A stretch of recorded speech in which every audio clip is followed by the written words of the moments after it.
Cervical క్యాన్సర్తో బాధపడుతున్న ఆదిలాబాద్ పట్టణంలోని రిమ్స్లో చికిత్సలు అందిస్తున్నారని డిఎంహెచ్ఓ డాక్టర్ నరేందర్ రాథోడ్ అన్నారు. సోమవారం పట్టణంలోని డిఎంహెచ్ఓ కార్యాలయంలో సమావేశ మందిరంలో జిల్లాలోని ప్రాథమిక ఆరోగ్య కేంద్రాల వైద్యులకు ఫార్మసిస్టులతో సమావేశం నిర్వహించారు. ఇక మహిళల్లో గర్భాశయ ముఖద్వార క్యాన్సర్ రాకుండా ఇచ్చే టీకా హ్యూమన్ పాపిలోమా వ్యాక్సిన్పై శిక్షణ కార్యక్రమం నిర్వహించారు.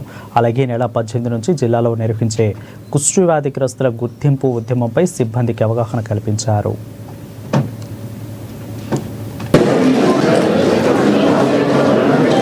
ఈరోజు ముఖ్యంగా మనం రెండు విషయాల మీద మనం ఇక్కడ ట్రైనింగ్ కోసం అందరికీ పిలవడం జరిగింది.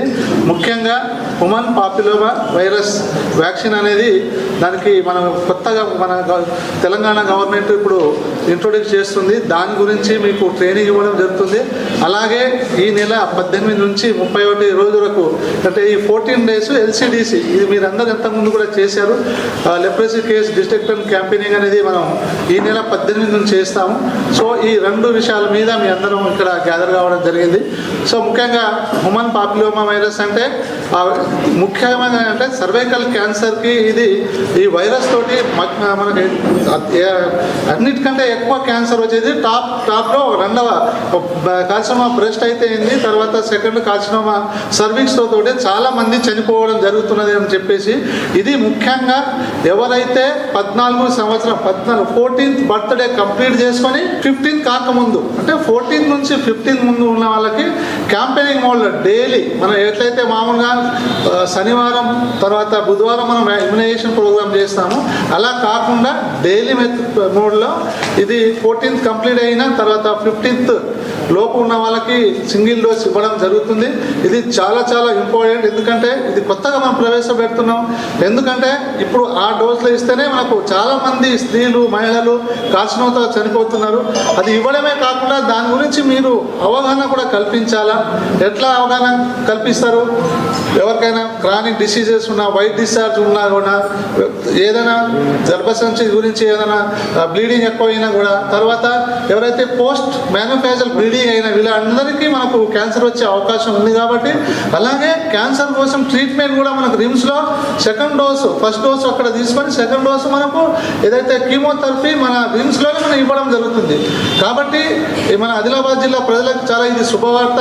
ఎవరైతే క్యాన్సర్తో బాధపడుతున్నారో వాళ్ళకి ఇక్కడ నుంచి హైదరాబాద్ పోకుండా మనం ఆదిలాబాద్లోనే సెకండ్ డోస్ నుంచి ఇక్కడ మనం స్పెషల్గా ఇప్పటికే మనకు 15 మంది 15 మెంబర్స్ క్యాన్సర్ బాధితులకు మనకు ట్రీట్మెంట్ ఇవ్వడం జరిగింది. ఇప్పుడు క్యాన్సర్ బాధితులు మన జిల్లాలో ఇప్పటివరకు ఏదైతే మన రిమ్స్ డాటా ప్రకారం 62 మంది సర్వైకల్ క్యాన్సర్తో బాధపడుతున్నారు. వాళ్ళందరికీ కూడా మనం ట్రీట్మెంట్ ఇవ్వాలి. సో ఇంతకుముందు కూడా మెడికల్ ఆఫీసర్కి చెప్పాము మీ లైన్ లిస్ట్ అనేది ఎక్కడ ఉందో క్యాన్సర్ ఆల్ క్యాన్సర్స్ ఏ క్యాన్సర్ ఉన్నా కూడా వాళ్ళందరినీ మాకు లైన్ లిస్ట్ ఇస్తే మనం రిమ్స్ ద్వారా వాళ్ళకి ట్రీట్మెంట్ ఇవ్వడానికి సిద్ధంగా ఉన్నాం. సో అలాగే మనం ఎల్సిడిసి లాస్ట్ టైం మనము గత ఎవ్రీ సంవత్సరం మనం ప్రతి సంవత్సరం మనం లెప్రసీ కేస్ డిటెక్షన్ క్యాంప్ చేస్తున్నాము. దీనికోసం 1002 టీమ్స్ చేయడం జరిగింది. సో ఇది ముఖ్యంగా మార్నింగ్ 6 to 9 మధ్యలోనే చేయాలి. సో గత సంవత్సరం మేము ఇక్కడ ఆల్ సూపర్వైజర్ దయచేసి గమనించండి. గత సంవత్సరం జరిగిన లోపాలు ఈసారి జరగకుండా చేయడానికే మనకి మీటింగ్. ఎందుకంటే ప్రతి సంవత్సరం మీరు చేస్తారు కానీ అందులో గ్యాప్స్ ఏమైతే ఉన్నాయో ఆ గ్యాప్స్ ముఖ్యంగా ఐడెంటిఫై చేసుకొని అది కాకుండా ముఖ్యంగా మీరు ఏదైతే హౌస్ నంబర్ దగ్గర ఎక్కడ వేస్తారు చూడండి అక్కడ మాకు హౌస్ నంబరింగ్ కానీ అవి సరిగా వేయడం లేదు. ఎందుకంటే మనకు ఇక్కడ సెంట్రల్ నుంచి టీమ్ వెరిఫికేషన్ కూడా వస్తుంది. తర్వాత రిపోర్టింగ్ డైలీ